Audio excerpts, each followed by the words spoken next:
Well, did you know underneath parts of downtown Milwaukee lies a network of little-known underground tunnels and secret rooms? Yeah, this is pretty cool. They were used to transport and consume illegal beer and liquor when the Brew City went through Prohibition in the 1920s.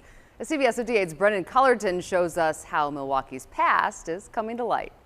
Emilio Dottore was making sure Turner Hall's gymnasium had adequate support one day and stumbled upon a room he believes was meant to be hidden. Lo and behold, there's a cutout there which went to another room where we believe that they stored booze during Prohibition era, because it's got this hard to find opening where as you just come right down the bar stairs, you can just get the beer as you come back. Bar owners say there was even a network of tunnels during Prohibition. Puddlers Hall and Bayview owner Casey Foltz says they haven't seen much use since alcohol became legal again in 1933. Down in the basement, there is the remains of what would have been the tunnel system through some of the bars here in Bayview.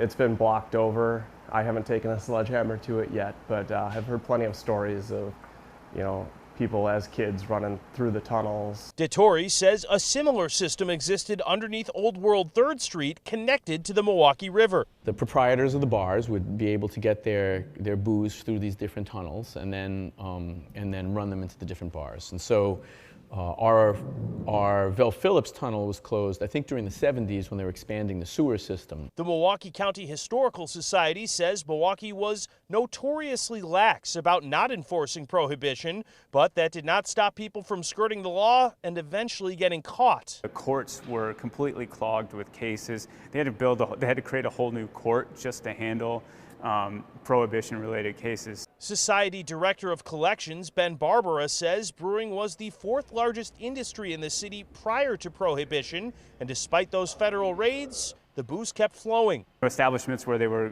bootlegging and making liquor that had escape hatches so that people could escape if there was a raid. A lot of establishments would have a secret back door that you could kind of bring your illicit alcohol in. Dottore says digging deeper paints a more solid picture of the drinking clubs that survived in Turner Hall. Because we found the notes and recipes for hooch and all sorts of things amidst the artifacts. They were called bimbo clubs, which stems from a German word meaning camaraderie. They'd write each other letters on vacation.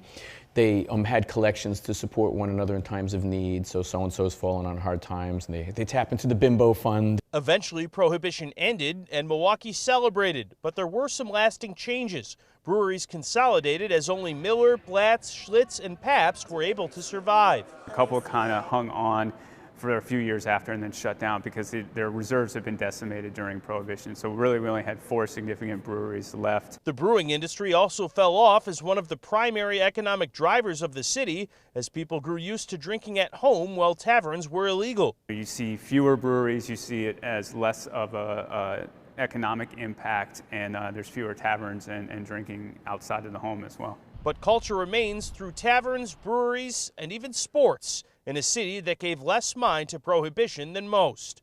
Brendan Cullerton, CBS 58 News.